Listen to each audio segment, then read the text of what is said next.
পশু জবাইয়ের নিয়মটা কি? অনেক সময় অনেকে নিয়ম জানে না, কিন্তু ছুরি চালাইতে এক্সপার্ট। নিয়ম জানে না কিন্তু ছুরি চালাইতে এক্সপার্ট। আরেক শ্রেণীর মানুষ পাওয়া যায় যারা নিয়ম জানে কিন্তু হুজুর ছাড়া জবাই করতে চায় না। হুজুর আসবে, মৌলভী সাহেব আসবে, মজ্জিন সাহেব আসবে, খতিব সাহেব আসবে, তারপরে খতিব সাহেবের হাত দিয়া জবাই করব।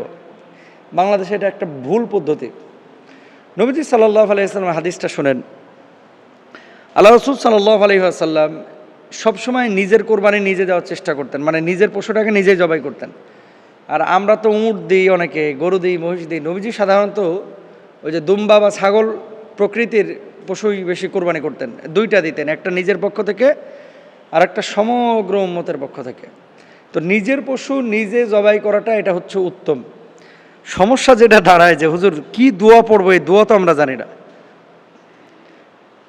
কোরবানির পশু জবাই করার জন্য শোয়ানোর পর দোয়া পড়া, দোয়াটি হাদিসের বিভিন্ন বর্ণনায় এসেছে। যদিও অনেকেই দোয়াটির সনদের ব্যাপারে আপনার দুর্বলতা প্রকাশ করেছেন, যে মতপার্থক্য রয়েছে এটা দুর্বল নাকি শক্ত হাদিস দ্বারা প্রমাণিত, কিন্তু অধিকাংশ ইসলামিক স্কলাররা এটাকে আমলযোগ্য বলেছেন। বিসমিল্লাহ আল্লাহু আকবার বলে জবাই করলে কিন্তু জবাইটা হয়ে যায়, কোরবানি হয়ে যায়। বিসমিল্লাহ আল্লাহু আকবার। আর যে দোয়াটা আমরা পড়ে থাকি সাধারণত, আল্লাহুম্মা ইন্নী ওয়াজ্জাহতু ওয়াজহিয়া লিল্লাযী ফাতারাস সামাওয়াতি ওয়াল আরদা আলা মিল্লাতি ইব্রাহিম হানিফা ওয়া মা আনা মিনাল মুশরিকিন ইন্না সলাতি ওয়া নুসুকি ওয়া মাহইয়ায়া ওয়া মামাতি লিল্লাহি রাব্বিল আলামিন লা শারীকা লাহু ওয়া বিযালিকা উমিরতু ওয়া আনা মিনাল মুসলিমিন বিসমিল্লাহি আল্লাহু আকবার আল্লাহুম্মা মিনকা ওয়া লাকা। দেখেন, আমরা এই দোয়াগুলো সাধারণত কেন আলোচনা করি না? এই যে দোয়াটা বললাম না, অনেক মানুষ বলবে আয় হাই আমি তো এই দোয়া পারি না, তাহলে আমি কোরবানি দেবো কীভাবে? এটা কিন্তু আমাদের মানুষের একটা টেন্ডেন্সি। হুজুর এত বড় দোয়া আপনারই বলতে 2 মিনিট লাগলো মনে হইলো, এত বড় দোয়া আবার কেমনে মুখস্থ করে সাধারণ মানুষ? আপনার জরুরি না ভাই। ওই যে বাংলা বাজারে আগে আমপাড়া পাওয়া যেত না, নাওয়াইতু আন উসাল্লি লিল্লাহি তাআলা আরবা তাকবীরাতে সলাতিল জানাজাতে, এরকম আছে না? ওই নিয়ত মুখস্থ করতে করতে 2 বছর গেছে গা, অথচ সূরা পারে না একটা। নামাজ পড়েন না কেন?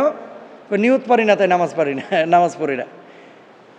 এই নিয়তগুলো এটা মূলত হাদিসে রাসূল সাল্লাল্লাহু আলাইহি সাল্লাম না, এগুলো হচ্ছে হাদিসে বাংলা বাজার।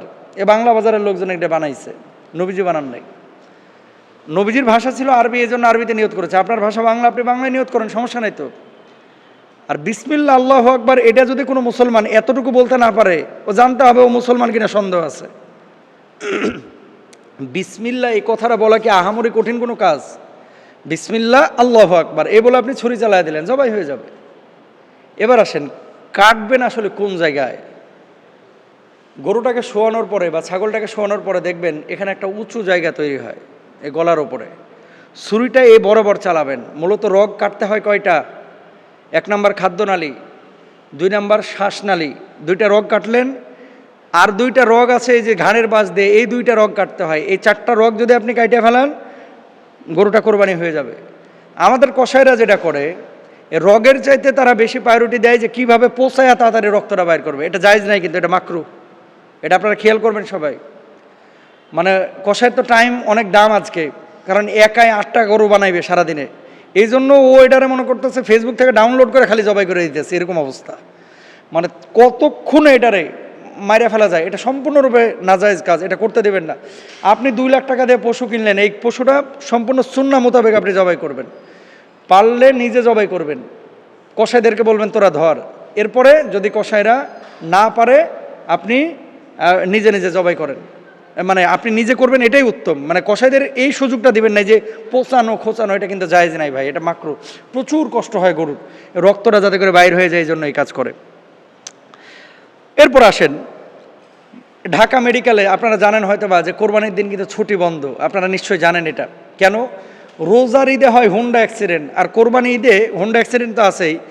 এই মানে ওই যে এখন একটা কথা বলে যে একদিনের কষই, একদিনের কষাই, মানে ভাবসাব এরকম। আজকে আমি একেবারে জুম্মন কষই, আজকে আমার সামনে যেটা আইবে এটার এই কোপায় ম্যাসাকার করে ফেলাবো, এরকম ভাবসাব আর কি। কিন্তু গরুর ঠ্যাংটাও ধরতে পারে না, একটা লাগাইছে গেঞ্জি আর কি, কিন্তু ঠ্যাংটাও ধরতে পারে না। তো ভাবসাব এটা যার অভিজ্ঞতা আছে সে দেখাইতে পারে। কাজ করেন, পারবেন না এটার কাছে যায়েন না। নিজে ইনজুরি হয়ে থোতা ভস্কায়া এই কোরবানি করতে হবে, এটা ইসলাম বলে নাই। যে যেটাতে এক্সপার্ট তারা সেটা দায়িত্ব দেন। 2 লক্ষ টাকা দিয়ে গরু কিনে মাগার কষায়ের পেছনে 2,000 টাকা খরচ করতে অনেকে রাজি না। কি করে?